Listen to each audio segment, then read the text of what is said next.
Hello and welcome to Political-psych with Abby, a channel where I talk about the psychology of politics. This time, our topic is using psychology to combat climate change. So, the climate isn't doing well, is it? We should, probably get on that more than we already have, and so should people with, actual amounts of power. Odds are, if you've clicked on this video, you probably agree with that. Or maybe you're the exactly one person who gives each of my videos a dislike, in which case, thanks for the engagement. Thing is, you probably know some people who don't think that we need urgent action to combat climate change. Maybe they don't even think it's real. Especially if you're in the US, some of your elected representatives think this way. I was going to put up pictures of specific politicians here, and then I found out something insane. Every Republican candidate for president in 2016 questioned or denied climate change.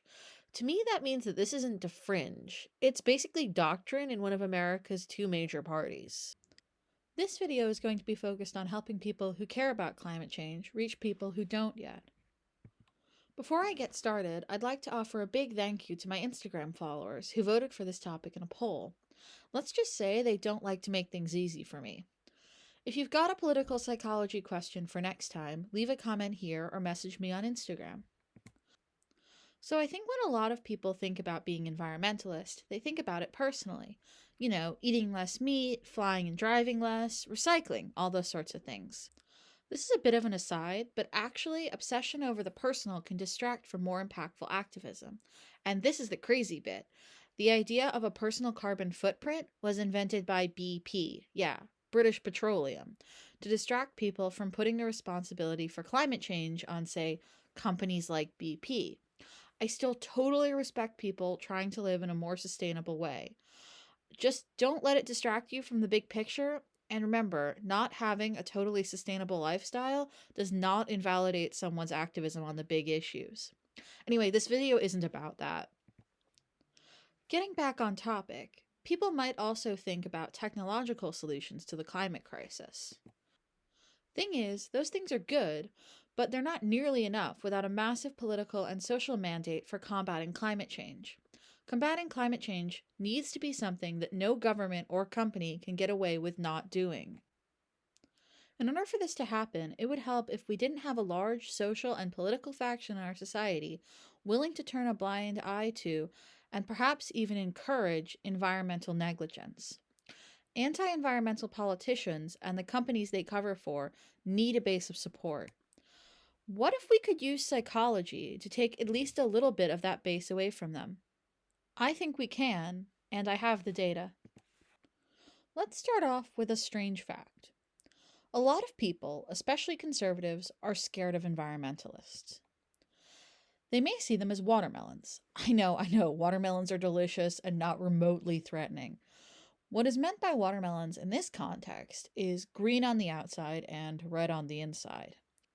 In other words, that an environmental agenda is a Trojan horse for communism or other radical left ideologies. Now, I'm not going to spend time here arguing the merits or lack thereof of radical left ideologies, but you can probably understand that many people, especially conservatives, would find them threatening. Hofarth and Hodson proposed that communicating carbon reduction policies in less overtly environmentalist ways is more productive. For an example of this in action, see Biden's choice to frame fighting climate change as an opportunity for American jobs. To many avowed environmentalists, American jobs are not necessarily the top priority when faced with global catastrophe. Still, American jobs is going to put a lot fewer people off. I should also mention that I at least think that more people having jobs that provide them with the money they need to purchase goods and services is good. Controversial, I know. And a tradition to a green economy actually will create jobs. So framing environmental issues this way isn't even dishonest. But yeah, basically, we can probably get more people on board with environmental things if we don't frame them that way. Hofarth and Hodson also suggest cross-party cooperation on environmental issues, since Republicans are less likely to see environmental actions coming from within their own party as threatening. Similarly, Bolson and Druckmann suggest that reducing group divides can help improve environmental consensus and decisions. They recommend doing this by having climate scientists work with partisans, especially Republicans in the American context, to communicate the consensus on climate change. Thing is, you do have to get elite Republicans on board there, which requires slightly less money than God, but slightly more money than the Koch brothers. Yes, they might seem like they're my arch nemesis by how many times I've talked about them, but really they're all our nemesis. How collectivist of them. I should clarify that last bit is a joke. I do think it's possible to get Republicans on board with preventing global catastrophe without bribery, and perhaps even without campaign donations. I'd also caution against unnecessarily watering down environmental legislation just to make it bipartisan. I think really the goal isn't bipartisanship. The goal is preventing an environmental crisis, and bipartisanship is just a possible tool for doing that. It is worth asking why conservatives tend not to be environmentalists in the first place. Well, part of the reason is this sort of crazy historical thing where after the Cold War, a bunch of conservative think tanks were trying to figure out the next big anti-capitalist boogeyman after the defeat of communism, and came up with environmentalism. One Forbes column from 1989 contained this quote: "Just as Marxism is giving way to the markets, the political Greens seem determined to put the world back into the red, using the greenhouse effect to stop unfettered market-based economic expansion." So that's probably one of the reasons why many conservatives are scared of environmentalists and environmentalism, like I was talking about before. This historical difference is probably not enough to explain the partisan divide on climate issues, especially as, in the US, many Democrats are also pretty freaked out by what they see as a radical left, and fairly pro-capitalism. This is where psychology comes back into play. There are in fact psychological differences between liberals and conservatives, and a lot of them affect thinking on environmental issues. One psychology concept that's useful here is moral foundations theory. Basically, this is the idea that from a moral perspective, people with different worldviews care about different stuff. Generally, liberals tend to rely on the fairness and care foundations. Care is sometimes alternately referred to as harm. Conservatives rely on these foundations too, but they also tend to employ the purity, authority, and loyalty foundations. The loyalty foundation is also sometimes called in-group. I know there's too much jargon. I should mention that some things associated with the more conservative moral foundations are things I absolutely don't think are moral.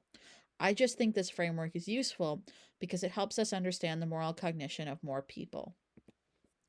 Anyway, back on topic. So, environmental issues are usually communicated using fairness and care foundations. This means that they tend not to get through to conservatives as much. Hurst, Stern, Hull, and Axum proposed that rephrasing environmental issues to align more with conservative moral foundations might make conservatives more amenable to them. Feinberg and Willer actually found that reframing environmental issues in terms of purity made conservatives adopt more environmental attitudes. So, maybe all that worrying about what people do with their bits can be redirected for good.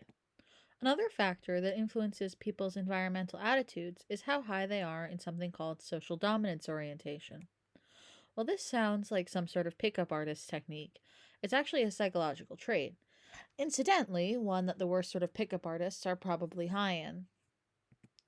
Social dominance theory is the idea that different people favor hierarchy and social dominance to different degrees. This involves both groups and individuals.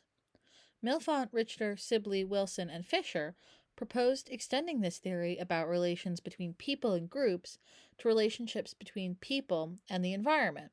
Their logic for this was that being high in social dominance orientation would cause people to justify human dominance over nature, and that they did in fact find that individuals higher in social dominance orientation were less concerned about the environment, had more utilization-based attitudes towards it, and were less likely to believe in human-caused climate change.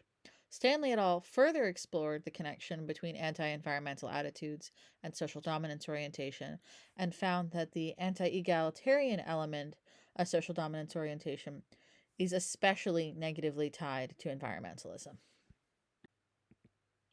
One method for reducing social dominance orientation, especially the anti-egalitarian element of it, is something called intergroup contact.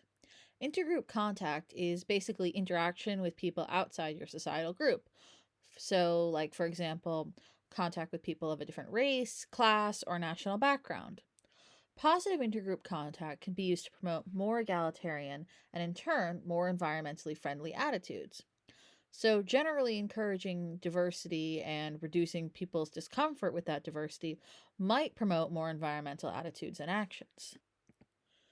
This is a hard one, though, because people high in social dominance orientation are less likely to want to seek out intergroup contact. This is also a really hard thing to apply as an environmental activist, because you can't force people to have positive intergroup contact. I guess the only thing I can suggest here is that a general fight for a more equal society is likely to also help the environment. But couching the fight against climate change in terms of fighting inequality is likely to alienate some people. So it's a tough thing to negotiate. No fix here, just some possibly useful info. Another trait that makes people less likely to fight climate change is system justification.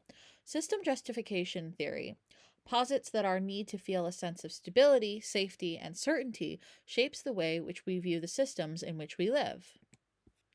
Generally speaking, system justification is not all bad, since it prevents total chaos, unless that's what you're into, in which case it is all bad.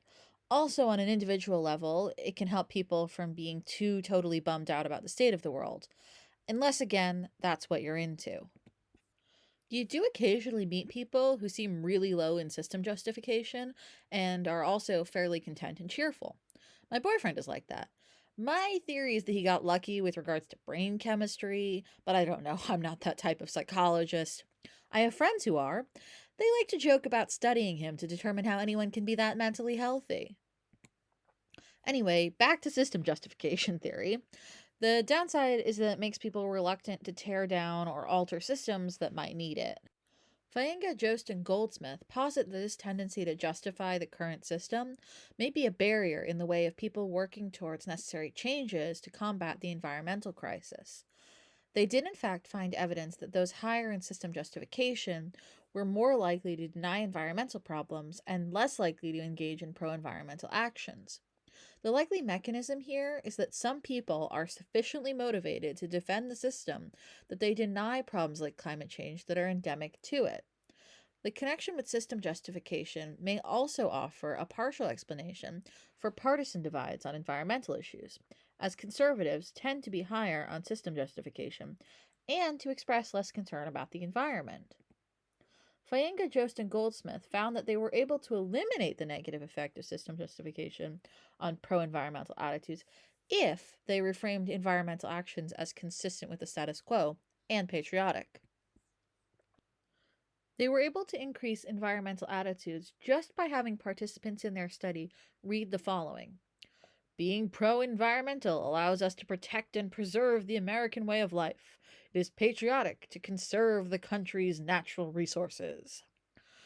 Framing issues this way is likely to be a bit distasteful for some environmental activists, especially those on the left, but I'd still say that it's worth doing. It would be a nice balance to use patriotism to reduce reliance on oil rather than justify wars over it, for a change. The majority of research on this topic is focused on Americans and somewhat less frequently Europeans. Also, I am American, and that is the context where climate change denial is most rampant, so that's why I focused this video on America. But much of this research is likely to be applicable elsewhere. Still, research is needed on a wider variety of contexts. This research needs to be applied at scale in order to have an impact on an issue as vast as climate change. That's why I made this video. I'm really hoping learning this psychology can help people be more effective environmental activists.